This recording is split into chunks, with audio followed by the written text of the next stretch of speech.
प्रशांत किशोर है, क्या ऐसा लग रहा है कि ये अब जो बाइपोलर चुनाव होते जा रहा है कि मतलब दोनों का, जैसे आपने कहा कि वोट शेयर बढ़ा है महागठबंधन का भी और एनडीए का भी, लेकिन प्रशांत किशोर की पार्टी का वोट शेयर जो है मुझे थोड़ा नीचे जाता हुआ दिख रहा है, अगर जुलाई से मैं तुलना करूं तो मामूली ही गिरावट है। तो क्या ये समझा जाए कि ये अब दो ध्रुवों की लड़ाई है, दो बाइपोलर चुनाव है, और प्रशांत किशोर इसमें पीछे छूट जाएंगे, या वो अभी भी कुछ इसमें चमत्कार कर सकते हैं? देखिए, चुनाव तो बाइपोलर है, क्योंकि ट्रायंगुलर चुनाव के लिए थ्योरेटिकली अगर आप कंसेप्चुअली देखेंगे तो लगभग 15 से 20% वोट शेयर अगर पार्टी को आए तब उसको एक ट्रायंगुलर चुनाव कहते हैं। इनफैक्ट कुछ लोग उसको 20% कहते हैं वोट शेयर। तो 20% के आसपास तो किसी भी सर्वे में या ट्रैकर में एटलीस्ट वोट शेयर के मामले में प्रशांत किशोर की पार्टी नहीं पहुंची है। अब बात है कि 9%, 10%, 8% जो भी उनका एक ट्रेंड रहा है अलग अलग सर्वेज में, हमारे में भी लगभग 9% अभी दिख रहा है। वो largely at the expense of others आ रहा है, क्योंकि बिहार में एक 20%, 22% अदर्स का वोट शेयर है। इंडिपेंडेंट्स का वोट शेयर हमेशा 8% से 10% रहा है। तो अदर्स के वोट शेयर को वो कंसोलिडेट कर रहे हैं, क्योंकि वो anti MGB, anti NDA vote है और उसको अब एक चेहरा दिख रहा है।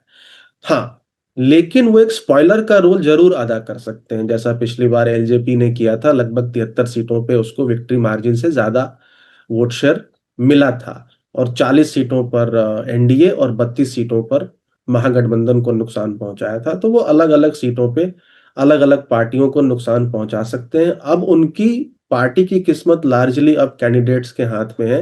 किस टाइप के कैंडिडेट्स उनको मिलते हैं, कितने बागी कद्दावर लीडर वो जेडीयू, भाजपा, आरजेडी, कांग्रेस के उनको वो टिकट देते हैं, और उनका प्रदर्शन कैसा रहता है, लार्जली उसके ऊपर डिपेंडेंट है। वो खुद चुनाव लड़ते हैं, नहीं लड़ते, लड़ते हैं तो थोड़ा एक माहौल, और जहां से लड़ेंगे उसके आसपास के क्षेत्रों में भी पड़ सकता है, नहीं लड़ेंगे तो डैम्पनर हो सकता है पार्टी के लिए कि भाई वो चुनाव क्यों नहीं लड़ रहे हैं। तो लार्जली कैंडिडेट स्पेसिफिक नहीं, अब का चर्चा परफॉर्मेंस। तो ये वो चुनाव लड़ सकते हैं, दो सीटों पे लड़ने की चर्चा है, वो कल तक हमको पता चल जाएगा। लेकिन मेरा सवाल ये है कि जैसे आपने कहा कि चिराग पासवान ने पिछली बार 72 सीटों पर, आपने कहा कि उनके कैंडिडेट को जितने वोट मिले थे वो विक्ट्री मार्जिन से ज़्यादा थे। तो प्रशांत किशोर के तो चूंकि 243 सीटों पे, पूरी ही सीटों पे वो लड़ रहे हैं, तो वो किसको नुकसान पहुंचाएंगे? मतलब मुझे पता है कि इसका कोई एक जवाब नहीं है, लेकिन अब आप इसको लगातार ट्रैक कर रहे हैं, तो आपको क्या लग रहा है कि नुकसान महागठबंधन को ज़्यादा होगा या एनडीए को ज़्यादा होगा, या दोनों को बराबर होगा? देखिए, लगभग आई थिंक 83 सीट्स पर victory margin less than equal to 5% है। तो वहां पर अगर जनसुराज पार्टी को 5% वोट शेयर भी आ जाता है तो वो किसी न किसी दल का गेम बिगाड़ेगा या बिगाड़ेगा। तो अगर हम सीट बाय सीट और इसको ना समझे, तो अगर होलिस्टिकली समझे कि प्रशांत किशोर ने डैमेज किसको किया है, तो सबसे बड़ा तो अदर्स है।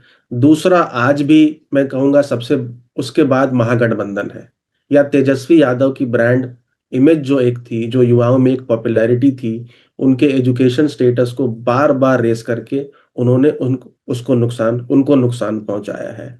तीसरा, करप्शन एलिगेशंस को रेस करके जो मिडिल क्लास एजुकेटेड एक वोटर है भाजपा का या एनडीए का, उसको भी वो नुकसान पहुंचा रहे हैं।